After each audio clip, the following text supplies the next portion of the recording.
fucking time's out. Oh yeah, now you over me. Got no kids, got me daddy of the day. I be rich and no money, that's the thing. Got no queen, but I'm killing like a king.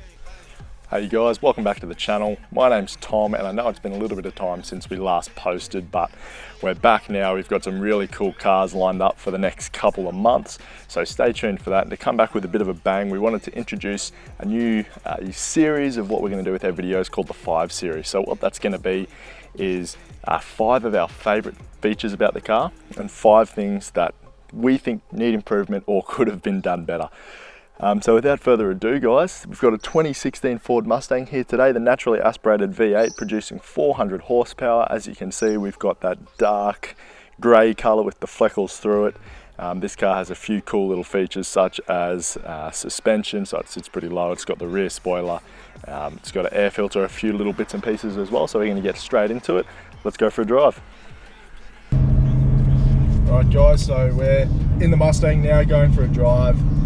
And I want to get straight into this 5 series. So the first thing I wanted to talk about with you guys is the taillight design. So I mentioned it previously, but it's such a unique design. They're actually carved into the body of the car. So I used to just think it was one glass panel with 3 LED lights inside it, but no, they're actually part of the design. So they're actually 3 little glass panels individually. It's a really cool thing. So to talk about the driving experience a little bit, we are sort of in a suburban area now, and the car drives relatively smoothly. And, you know, it's got plenty enough power in an area like this, where you don't necessarily need to be going as fast as you possibly can. It's a whole lot of fun. And to jump straight into the second thing that I really enjoy about this car is the duck fin spoiler. So I think that is a really fantastic touch to this car. It makes it look really aggressive and stands out from every other Mustang on the road, and I think it's an absolute must-have on this car. And the third thing to talk about is the ambient light control in here. Now it's not a be-all and end-all feature for a car, but what it is something that's really unique and really cool to have. So you can go through your settings on your dash menu here, and you can change your ambient lighting from quite a large selection of colors, as well as your dash lighting from the same colors, and you can mix and match, so they don't have to be the same, which I think is really cool. I found my favorite color combination is ice white on the dash and a green ambient lighting, so that looks really cool, and I think that's something that more automakers should be doing and incorporating in their cars. So as we putt along here, you know, we can downshift to second, and you can go to first.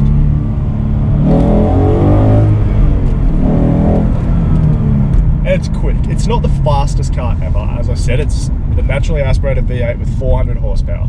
Now there's German cars out there with 4 cylinders faster, and I know a lot of you are going to remind me of that. I haven't forgotten about it, but as I said, this car isn't that car that you buy this car not expecting it to be the fastest car in the world. You buy it for the driving experience, which I think it does an absolutely fantastic job of. Just everything combined, the steering, the handling, the way it feels, and that, you know, that nice kick of power there. It's just a perfect package. So the fourth thing I wanted to talk about is the toggle switch design on here. Now I've rambled on about this in our in-depth review on our membership platform.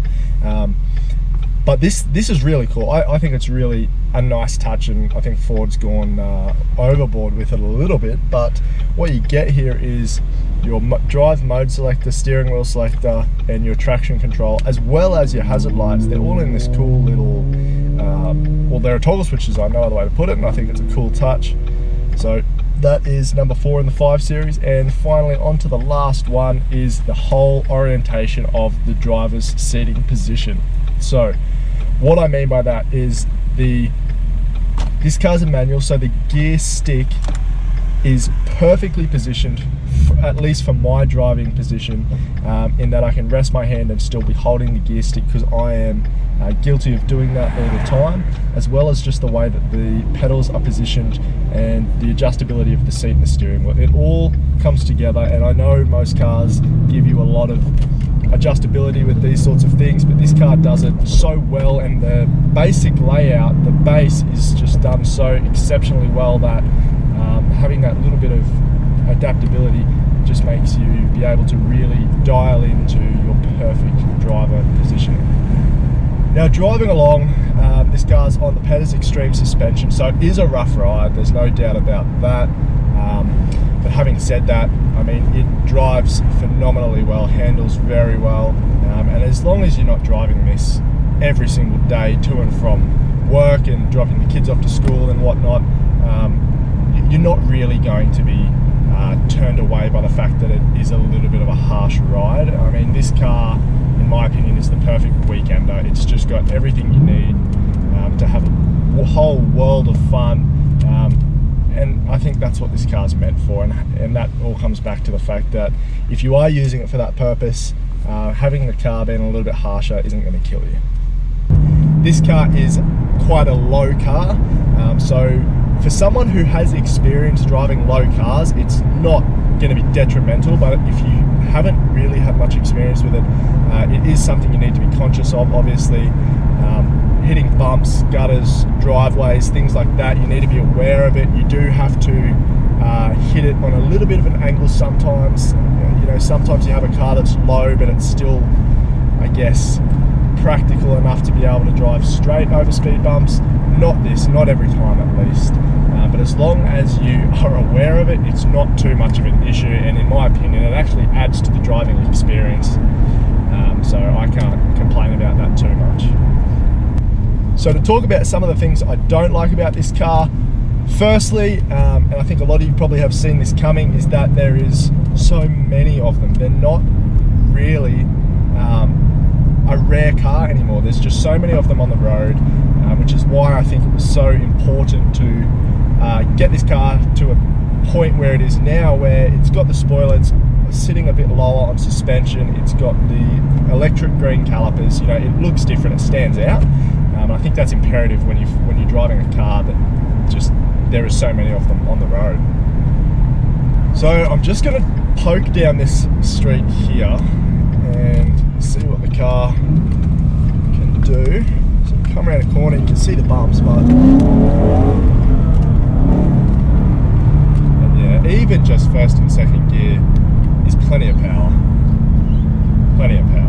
and it comes on straight away. The torque's there when you want it, and like most V8s that breathe well, it continues to pull for longer than you expect, which is a cool feeling. I guess, you know, having the extra 2 cylinders than some of these 4-cylinder cars that we mentioned before, it has more torque and it pulls for longer and pulls harder, which is a different driving experience, but also a very very cool one. There is a sweet spot in this car that isn't necessarily the ideal driver position, but it's ideal for visibility. So finding the sweet spot between where you want to be sitting and where you can see the most is a little intuitive thing that you've got to be able to do there, but it's definitely worth looking at. So guys, the last thing I wanted to do with the new 5 series that we're going to come out with on YouTube is I wanted to start scoring and rating all the cars to sort of come up with some sort of I guess, pegging to be able to compare each car that we drive and sort of see where they all stand. So for this car, I'm choosing 3 categories, and this is what I'll do for every car moving forward. So the first one is going to be my opinion, just an overall opinion out of 10, how I score the car. So obviously 10 being the best car ever and 1 being I absolutely dislike the car. And the second category is going to be performance, so that will incorporate handling, power, everything like that. And the last one will be looks, so including modifications, not just stock cars, but how the car looks cosmetically from the outside of the car. So one thing to consider there will be exclusivity. So for example, this Mustang, you know, there's a lot of them on the road, but there's been enough modifications done to it now that it looks different, so that will work in its favor. So we're going to jump straight into the scoring now. So I guess we'll start with performance. Now, as I said, this isn't the fastest car in the world, but it's a V8, it's quick, it's a manual gearbox. I mean, it handles really well with the suspension that it's on, and it just does an all-round great job of being a perfect weekend car. So all that considered, there's plenty of cars that do everything better than this car, so I'm going to slap on a 6. Right, now cosmetically. So there are so many of these cars, but as I said, there's been enough done to it now that it looks different. I'm not going to ramble on about why I've chosen this score, because it again comes down to, I guess, my opinion, and I hope you can appreciate that, but I'm going to give it a 4.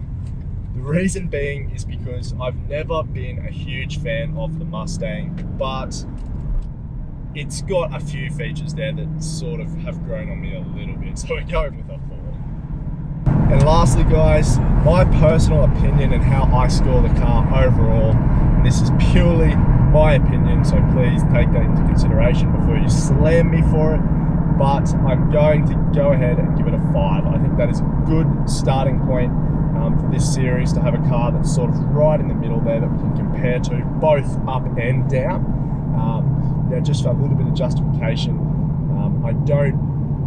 I'm not crazy about the way these cars look. The performance is there, but it's not fantastic. I mean, it is a perfect weekend car, and if there was a weekend category, such as the one Doug DeMuro does, I'd probably go ahead and give it a 7 or an 8 for the weekend category, but we're not doing that, so it's finished on a 5 overall. Alright guys, thanks for watching. Don't forget to subscribe to our channel and like the video, because we have some really awesome cars lined up over the next coming months to do reviews on, some really fast cars as well. So if you want to see that, make sure you subscribe so that you don't miss it. And thank you again for watching.